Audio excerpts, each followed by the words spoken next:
Kelompok 4 membahas tentang semiotika sosial. Nah, semiotika berasal dari bahasa Yunani, yaitu semion, yang berarti tanda atau dari kata semiotikos, yang berarti teori tanda. Menurut Paul Kolbe, kata dasar semiotika dapat pula diambil dari kata seme, yang berasal dari bahasa Yunani yang berarti penafsir tanda-tanda. Akan tetapi, meskipun semiotika sudah dikenal sejak masa Yunani sebagai salah satu cabang keilmuan semiotik, baru berkembang sekitar tahun 1900-an. Ada beberapa tokoh semiotika yang sangat terkenal. Nah, yang pertama yaitu Ferdinand de Saussure dan yang kedua yaitu Charles Sanders Peirce. Semiotik menurut Ferdinand de Saussure. Menurut Saussure, semiotika adalah kajian yang membahas tentang tanda dalam kehidupan sosial dan hukum yang mengaturnya.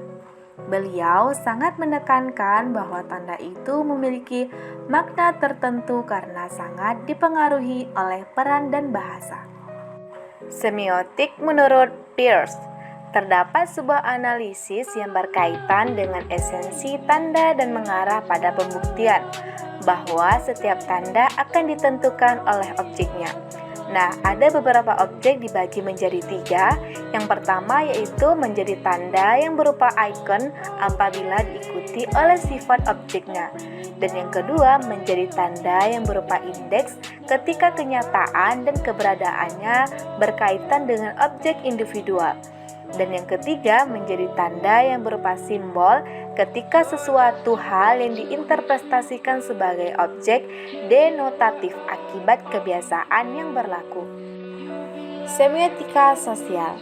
Nah, semiotika sosial ialah salah satu dari jenis semiotika umum yang mempelajari tanda pada interaksi sosial. Mempelajari semiotika sosial membantu kita untuk memahami bagaimana peristiwa sosial dan objek-objek sosial yang terjadi di sekitar kita. Semiotik sosial pertama kali dikembangkan oleh Max Halliday dengan dasar pemikiran strukturalis yang dipengaruhi pemikiran poststrukturalis. Halliday berpendapat bahwa grammar dalam bahasa bukan merupakan sebuah kode yang tidak semata-mata membangun kalimat yang benar, tetapi merupakan sebuah peristiwa yang menghasilkan makna. Nah, untuk itu Van Leeuwen menggunakan istilah sumber semiotik untuk menggantikan kata tanda.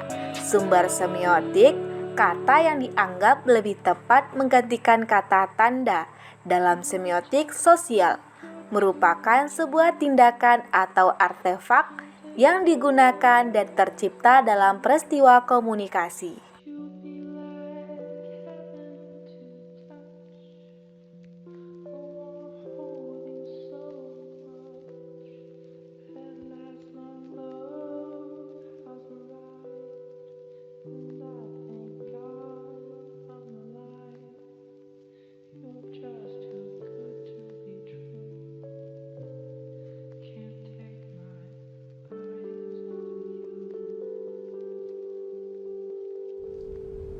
Dengan mempelajari dan menerapkan semiotika sosial, ada beberapa manfaat yang dapat kita raih. Manfaat-manfaat tersebut tentunya muncul karena karakteristik dari ilmu semiotika sosial itu sendiri. Beberapa manfaat dari mempelajari semiotika sosial antara lain adalah dapat memahami makna dari peristiwa sosial dengan lebih baik.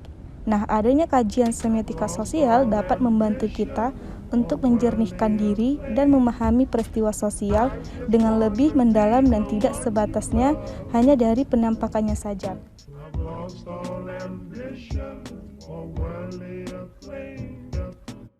I just wanna be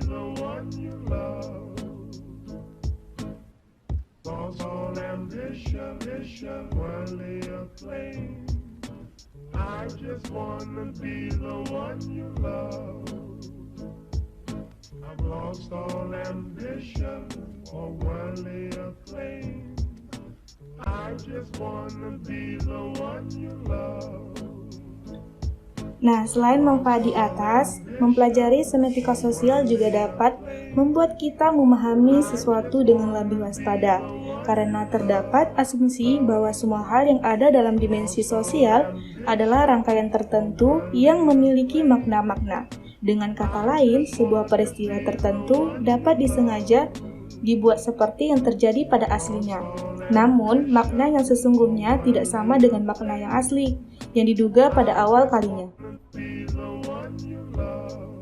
Sejarah semiotika sosial. Pada perkembangannya, Van Lauen menggunakan istilah sumber semiotik. Untuk menggantikan kata tanda, sumber semiotik adalah sebuah tindakan atau artefak yang digunakan dan tercipta dalam sebuah peristiwa komunikasi. Misalnya ekspresi, wajah, gestur, pensil, kertas, atau komputer.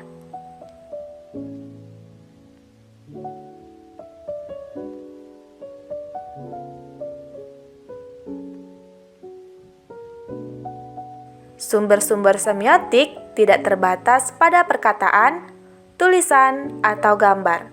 Namun, hampir semua hal yang memiliki makna secara sosial dan kultural.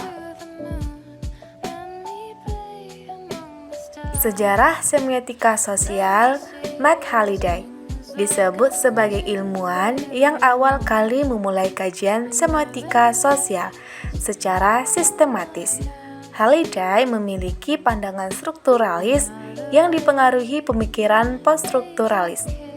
Dengan dasar berpikiran tersebut, Halliday berpendapat bahwa grammar adalah bahasa bukanlah merupakan sebuah kode yang tidak semata-mata membangun kalimat yang benar, tetapi merupakan rangkaian peristiwa yang menghasilkan makna. Tanda merupakan konsep fundamental dan semiotik, akan tetapi tanda tidak dianggap sebagai sesuatu yang tepat.